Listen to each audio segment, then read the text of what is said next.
एक दीदी के कमेंट आइल बा कि दीदी हमके जनेऊ गीत सुनाई।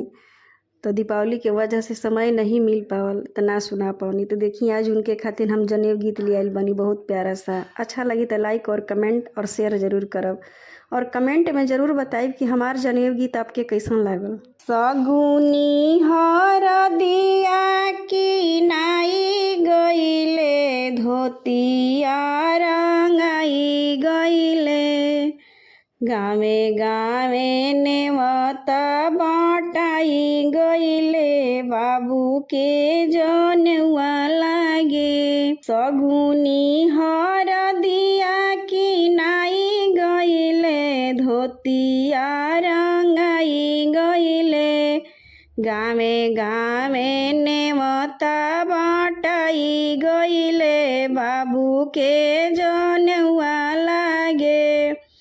गावे गावे नेवता बटाई गईले, बाबू के जनेउआ लागे। मौसी आइली मौसा के संगे, मामी मामा के संगे। मौसी आइली मौसा के संगे, मामी मामा के संगे। फुआ आइली कमकर संगे, लोगवा डेराई गईले। फुआ आइली बनिहार संगे, लोगवा डेराई गईले। फुआ आइली बनिहार संगे, बरुआ डेराई गईले।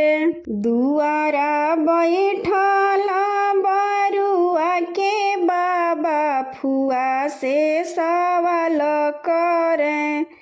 दुआरे बैठल बरुआ के बाबा, फुआ से सवाल कइले। काहे अइलू बेटी कमकर संगे, कहाँ दामाद गइले। काहे बेटी अइलू बनिहार संगे, कहाँ दामाद गइले। दुआरा बैठल बरुआ के पापा, फुआ से सवाल कइले। दुआरा बैठल बरुआ के पापा, फुआ से सवाल कइले। काहे अइलू बहिनी, काहे अइलू बहिनी बनिहार संगे, कहाँ जीजाजी गइले। काहे अइलू बहिनी कमकर संगे, कहाँ जीजाजी गइले। तोहार दामाद पापा रुसल बाड़े, खेते जाके सुतल बाड़े।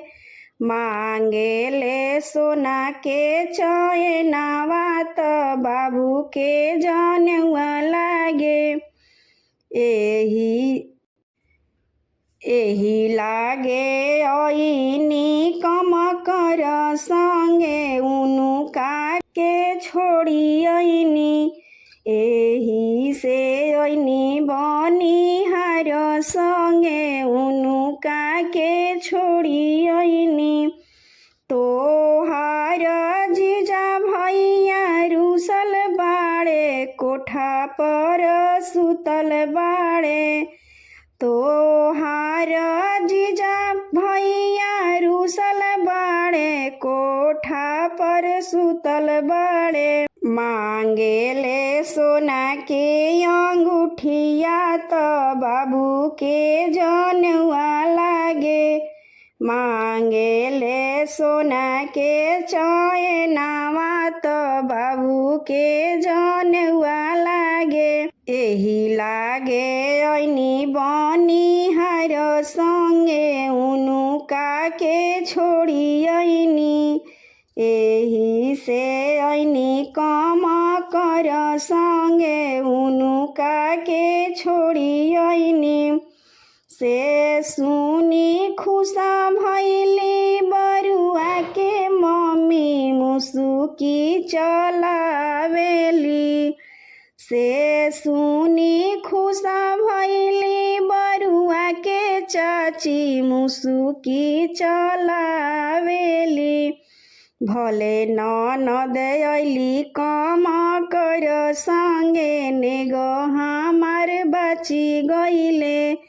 भले ननद अइली बनिहार संगे नेगो हमार बाची गइले।